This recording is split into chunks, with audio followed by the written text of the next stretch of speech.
After being picked up in Chonburi City by Nina's brother, who came to eat with us at a recommended seafood restaurant, he takes us the rest of the way to Bangkok, where he has lived for many years. We will be spending the next few days and nights here in Thailand's capital city. We have two goals for Bangkok. The first is to eat many times our weight in some of the most delicious food in the world. The second is to get day passes for the Chao Phraya boat ferries and spend many hours going back and forth as far as they will allow.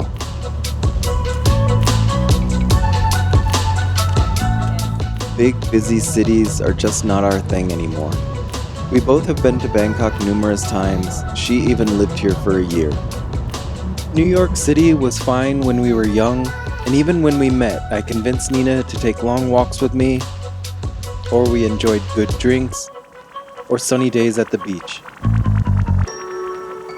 But when we first visited Los Angeles together, we immediately knew we wanted out of this life. Even though we are back in big, busy Bangkok, the good news is that we are going to eat like royalty. Nina's brother loves food like no one else in Thailand, and will be our personal guide. His first choice is a night out at Gang Pa Lung Sanga, known for curries and herbs and spices from the forest used for seasoning. Delicious. The attentive staff of this neighborhood mainstay makes sure to keep your drinks topped up at all times. And I have to get used to the idea of the food never ending. A late night dessert stop is mandatory despite everyone being stuffed. Life in Thailand kind of revolves around food, and the procurement of food, and starts the moment you leave the house. On our second day, we are planning to take the river ferry for most of the day, but like clockwork, there must be a big meal beforehand.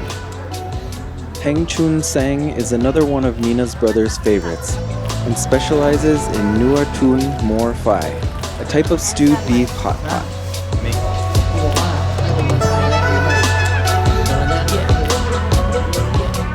They also have one of the best chicken satay vendors, so make sure to order a good portion of those before the main course.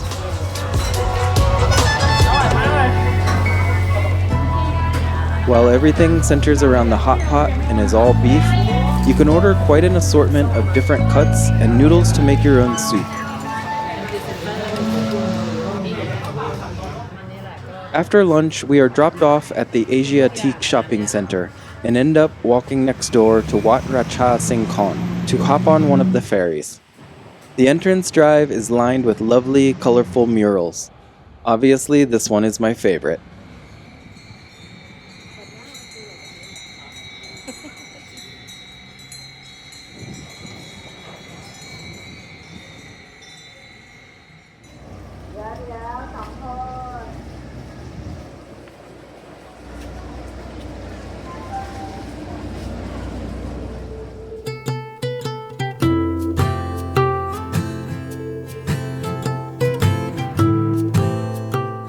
Our first boat was not the right boat, as our entry point was not a stop on the tourist ferry, but our spirits were high nonetheless.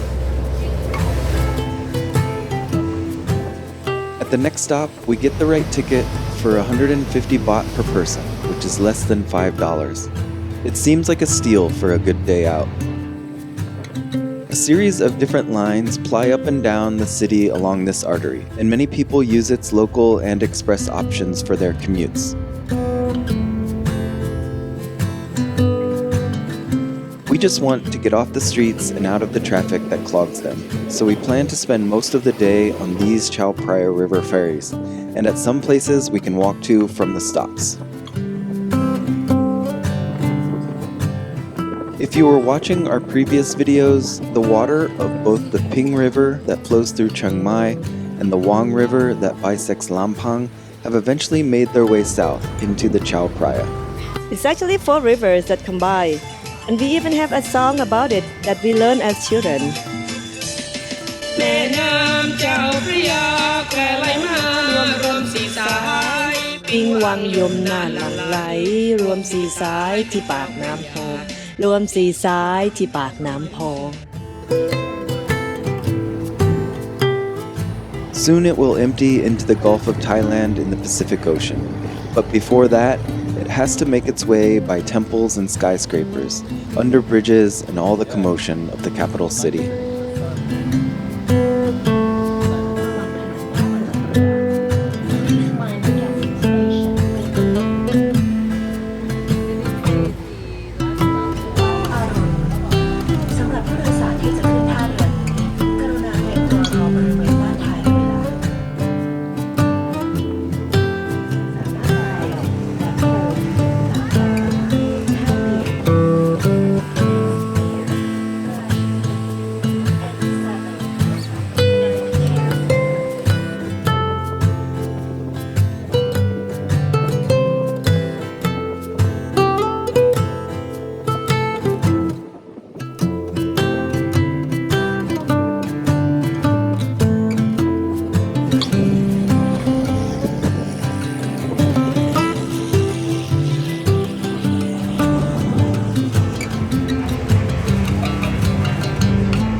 We get off at a couple places, but usually just to turn around and return for more views.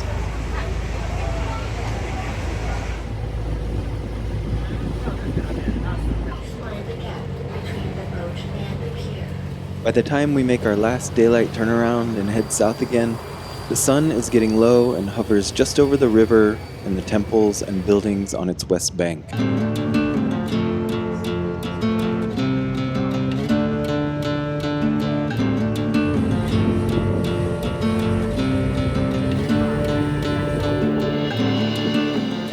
Unfortunately, the beautiful main post office is not close to a stop we can access, so I will have to visit it on another trip in years to come.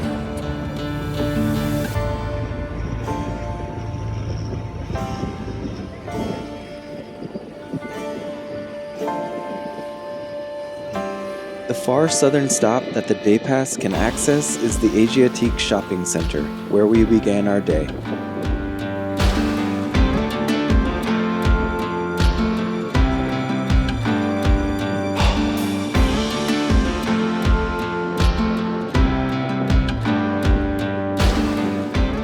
We need to stretch our legs and get something small to eat so that we can make it a couple more hours until dinner with Nina's brother and his wife.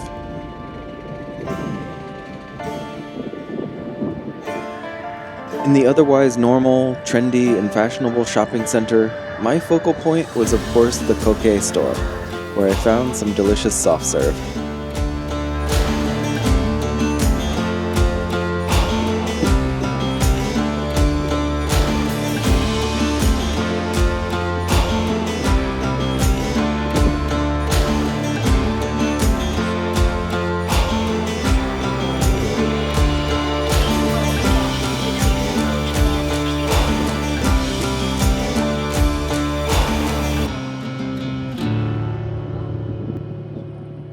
Once we get back on the boat, the city has changed gears for the night, and all the lights have come on.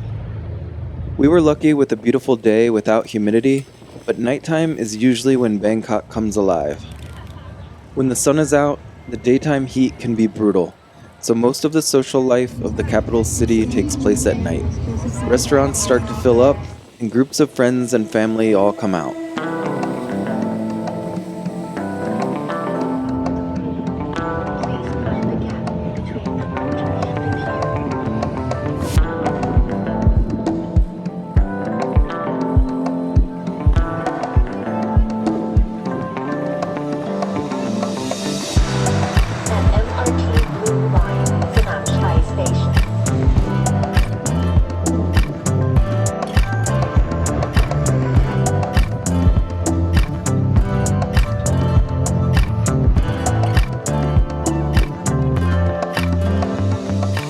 places along the river really seem to have all gotten in the spirit of showing off at night. I certainly do not remember such colorful lighting displays the last time I took these boats way back in 2001. Over the course of the day, we have come to the opinion that despite the good value of a day pass on the tourist ferry, it probably would have been better to buy individual tickets as we went. This gives quite a bit more options and frequency to the rides you can take, and it would not have been that much more expensive, if at all. As our time comes to an end, we decide to get off at the Grand Palace and take about an hour to walk to Chinatown, where we are having dinner.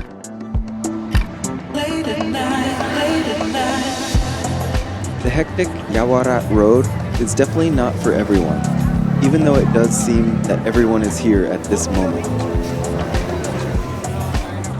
I am just glad that we are meeting at someone trustworthy's favorite stall so that I do not have to choose between all of these options. Despite the English name in Google Maps, we are not here for the shark fin. Instead, we feast on oyster omelets, blood clams, and a pot full of crab and rice noodles. Some other things as well, but my hands got too dirty to film.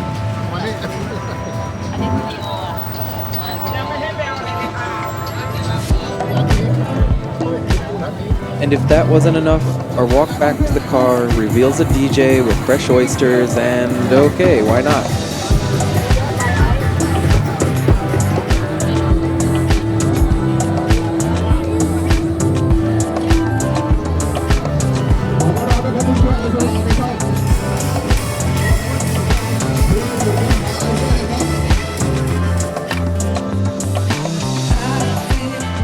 The next day, the four of us plan a short trip north of Bangkok to see a few sights in Ayutthaya, Thailand's former capital. But of course there needs to be a stop for khao man gai at a beloved vendor, and then why not eat some southern-style curries at a khao kang along the way, just north of the city.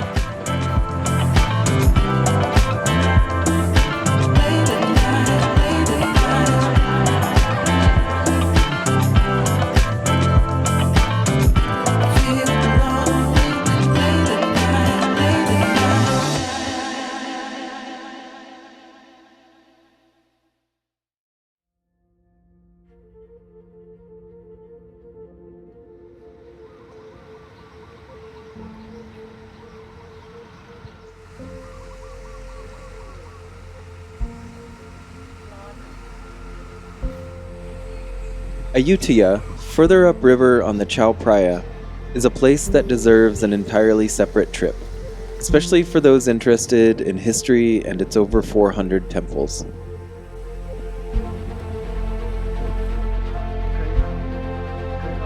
I will not try to sell it here, only as a place for reflection of all the deliciousness we enjoyed in Bangkok, and maybe a place to digest some of those meals as well.